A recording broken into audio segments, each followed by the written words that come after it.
देखिए 3 नंबर का जो 3 का ए आपको दिया हुआ है, कोष आधारित लेखांकन, 3 का ए, 3 का बी और 4 सेम क्वेश्चन है। 5 भी 6 भी सब सेम है, लेकिन उस समय थोड़ा आपको दिमाग लगाना पड़ेगा, बता देंगे।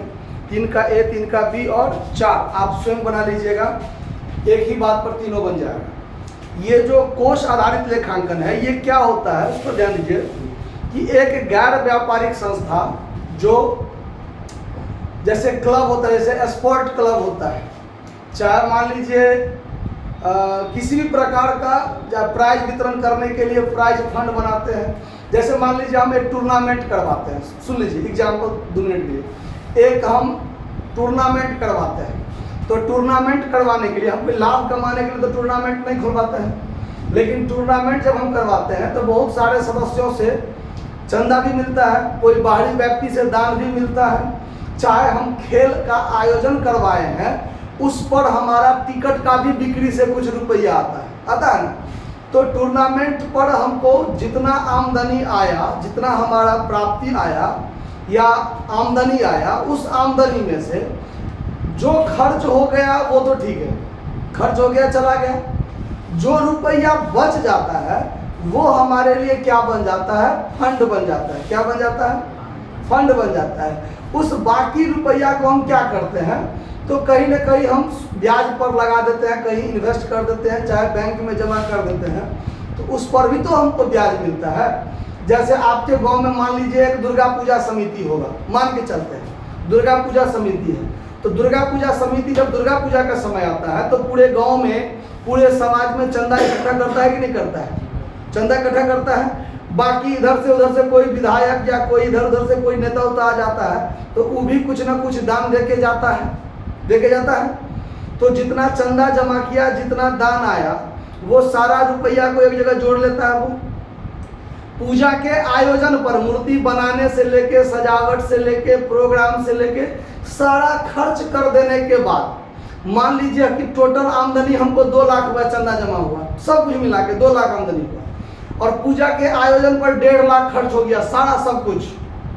जब मूर्ति भस गया तब तक 1.5 लाख खर्चा हुआ, तो 50,000 तो बचा हुआ है ना। वो 50,000 किसका हो जाता है, उसका सचिव है, सेक्रेटरी है, अध्यक्ष है, उस सब का पैसा हो जाता है क्या?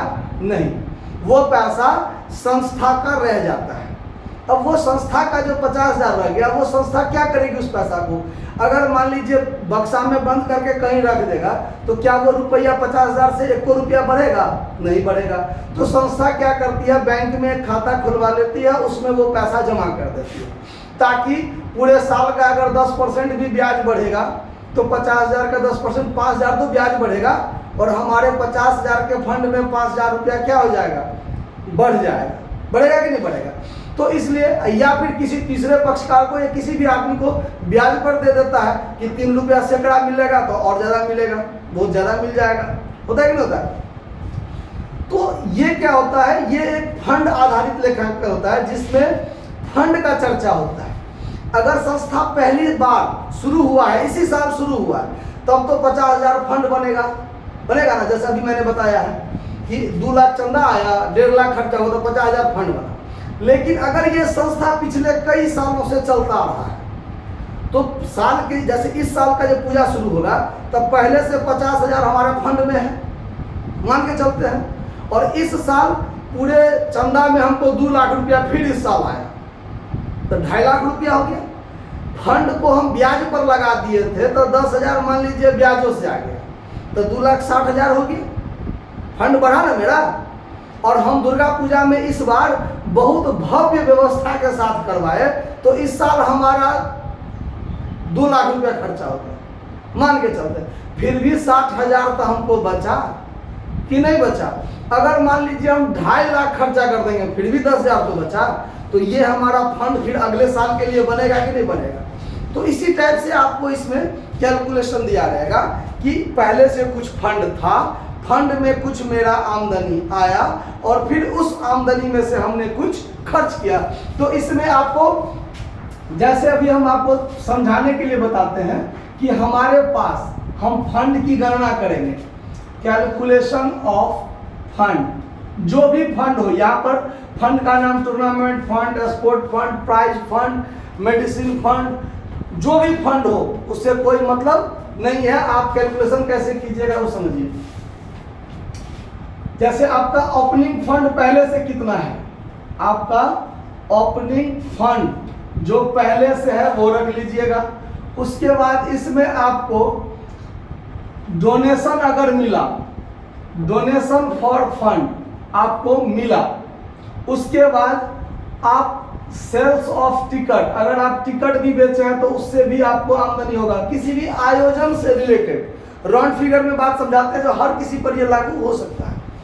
उसके बाद सेल्स ऑफ टिकट से आया, उसके बाद और कहीं से आपको इंटरेस्ट ऑन फंड, जो भी फंड होगा उस पर आपको आ गया। आया बात समझे। किसी भी प्रकार से और मान लीजिए सब्सक्रिप्शन फॉर फंड, मान लीजिए आ गया, सबको आप क्या कीजिएगा, एक जगह जोड़ लीजिएगा, जोड़कर हो जाएगा टोटल अमाउंट ऑफ फंड जो भी हुआ, उसमें से लेस कर दीजिएगा क्या, तो आप उस आयोजन पर कितना खर्च किए, उस आयोजन पर, जो भी आयोजन हो उस पर आप कितना खर्च किए, यानी एक्सपेंस ऑन इवेंट या फंड, उसमें से आप जितना खर्च कर दिए उतना घटा लीजिए, जो बच गया वो आपको बैलेंस ऑफ फंड, जो भी फंड होगा उसका नाम यहाँ लिख दीजिएगा। समझ में आया बात। तो जैसे आपका 3 का एक प्रश्न है, क्या ध्यान दीजिए कि एक अलाभकारी संस्था के लिए आप निम्न बिंदु की स्थिति में किस प्रकार व्यवहार करेंगे। तो ये जो फंड की राशि है ये transfer to balance sheet, transfer to balance sheet, ये बैलेंस शीट में ट्रांसफर हो जाता है, किधर, तो लायबिलिटी साइड में, किधर, तो ध्यान रखना है। ऑब्जेक्टिव में पूछ देगा कि किसी भी प्रकार के प्राइज फंड, टूर्नामेंट फंड की राशि को कहाँ दिखाई जाती है, तो बैलेंस शीट के लायबिलिटी साइड में दिखाई जाती है। ठीक है। अब देखिए, अब इसमें आपको कहता है कि टूर्नामेंट फंड आपके पास 40,000 था पहले से, क्लियर है। आपने खेल पर खर्चा किया 14,000 और आपने खेल से प्राप्ति किया 16,000, तो 40,000 फंड पहले से था, 16,000 हमने प्राप्त किया, तो मेरे पास कितना हो गया, 56,000 हो गया। उस 56 हुआ ना, 40 और 16 56 हो गया, 14,000 हम खर्च कर दिए, तो फिर भी मेरे पास 42,000 फंड में रुपया बचेगा ना, कि नहीं बचेगा। तो या तो उसका कैलकुलेशन आप ऐसे कर लीजिए, फिर एक बैलेंस शीट का फॉर्मेट खींच लीजिए, उसमें आप अमाउंट डाल दीजिए, ऐसे कैलकुलेशन करके बैलेंस शीट में अमाउंट डाल दीजिए, या फिर डायरेक्ट उसको हम बैलेंस शीट में भी चर्चा कर सकते हैं। देखिए, बैलेंस शीट का फॉर्मेट खींच लेंगे, एज ऑन, जिस तारीख को बना रहे हैं वो लिख देंगे। बैलेंस शीट का लायबिलिटी साइड आपका ये हो गया, इधर हो गया लायबिलिटी साइड, अमाउंट इधर हो गया आपका एसेट साइड। ठीक है। आप यहां पर टूर्नामेंट फंड, टूर्नामेंट फंड आप लिख लीजिए इनर कॉलम में, यहां पर 40,000 लिख लिए, इसमें आप ऐड कर लीजिए। ऐड में क्या दिया हुआ है, receipts from tournament, receipts from tournament shortcut में लिख दिए हैं 16,000, इसमें ऐड कर लीजिए 56,000 और लेस कर दीजिए एक्सपेंस ऑन टूर्नामेंट, कितना, 14,000। आपके फंड में कितना रह गया, 42,000। सवाल बनकर तैयार। बैलेंस शीट बनाने नहीं कहता है, आप बैलेंस शीट में उसका लेखांकन व्यवहार कैसे करेंगे या उसका लेखांकन व्यवहार कैसे करेंगे। तो फंड का राशि में यदि रुपया बचता है तो बैलेंस शीट के लायबिलिटी में, आया बात समझ में। अगर यहीं पर अगर हमको अंदाजा था मन में कि फंड में मेरा रुपया बचा तो बैलेंस शीट में काम कर लिए, लेकिन यहाँ पर अगर मन में अंदाजा नहीं हो, फंड में 56,000 लेकिन खर्चा कर दिए टूर्नामेंट पर हम 60,000, तो 4,000 तो हम माइनस में जा रहे हैं ना, तब तो इसमें नहीं होगा, तब तो मेरा सवाल गलत हो जाएगा। गलत होगा कि नहीं होगा। तो इतना माथापेची इसमें करने की जरूरत नहीं है। आप कैसे कीजिएगा, जैसे हम यहाँ पर कैलकुलेशन किए ना, तो यहीं पर हम ऐसे कर लेंगे। देख लीजिए, हम कैलकुलेशन यहाँ कर लेंगे, अलग से कैलकुलेशन कर लेंगे। दोनों तरीका बता दिए हम आपको कि यहाँ पर सबसे पहले टूर्नामेंट, शॉर्ट वर्ड में लिख दिया है, टूर्नामेंट फंड हमारे पास कितना था, 40,000 था। यहाँ पर हम ऐड कर लेंगे receipts for tournament, receipts for tournament short word में लिख दिया है। यहाँ पर 16,000 तो हमारा हो गया 56,000। यहाँ लेस कर लेंगे एक्सपेंस ऑन टूर्नामेंट कितना, 14,000। यहाँ बच गया आपको 42,000 बच गया ना। यहाँ हो गया आपका tournament fund transfer to balance sheet liability side, ठीक है। 42,000 हो गया। अब आपको ये सब इतना लिखने की जरूरत नहीं है, आप सीधे एक के बार क्या कर दीजिए, इस सब को मिटा दीजिए। आप यहाँ पर सीधे लिख के यहाँ 42,000 लिख दीजिए, बात खत्म। 42,000 लिख दीजिए, बात खत्म। बैलेंस शीट बनाना नहीं है, सिर्फ दिखाना है। ये बात हम आपको क्यों बताएं, यहाँ पर 42,000 डायरेक्ट करके लिख दिए, कैलकुलेशन हम सारा अलग कर लिए, इसलिए कि अगर मान लीजिए यहाँ पर टूर्नामेंट एक्सपेंस 60,000, आगे के सवाल में मिलेगा ऐसा, यहाँ पर हमारा खर्चा 60,000 होता, मान के चलते हैं कि यहाँ 56,000 और यहाँ खर्चा 60,000, तो हम तो 4,000 माइनस में चले जाते, 4,000 कहाँ जाते माइनस में। इसका मतलब टूर्नामेंट पर हमारा खर्चा ज्यादा हो गया, टूर्नामेंट पर ज्यादा खर्चा हो गया, कितना, 4,000। तो फंड में रुपया नहीं ना बचा, फंड में बचता तो बैलेंस शीट में।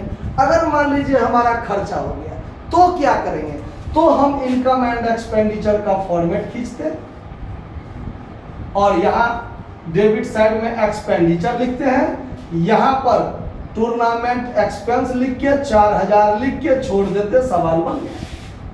अगर ऐसा हो तब तो आगे आने वाले सवाल में ऐसा होगा, इसीलिए हम अभी आपको थोड़ा बहुत समझा दिए। क्लियर बात, समझ में आया कि अगर फंड में आमदनी होते होते ज्यादा हुआ उस आमदनी से ज्यादा खर्चा हो गया तो फंड में तो नहीं बचा, तब इनकम एंड एक्सपेंडिचर में खर्चा के रूप में जाएगा। और अगर फंड में आमदनी जितना हुआ उससे कम खर्चा हुआ, फंड में बचा, तो बैलेंस शीट में जाएगा। तो इसका कैलकुलेशन हम यहाँ कर लेते हैं। यहाँ कैलकुलेशन करने से क्लियर हो जाएगा कि फंड में बचा कि खर्चा हुआ, तो बैलेंस शीट में माथा पेची होने की जरूरत। यहाँ से क्लियर हो जाएगा कि हमको बैलेंस शीट बनाना है और कि हमको इनकम एंड एक्सपेंडिचर बनाना है, ठीक है। तो आप इस तरीका से ही बनाइएगा, इससे पहले तरीका जो बताया वो तरीका नहीं अपनाइएगा। बना सकते हैं वो भी अगर मुजवानी कैलकुलेशन हो गया तो। आया बात समझ में, नोट कर लीजिए।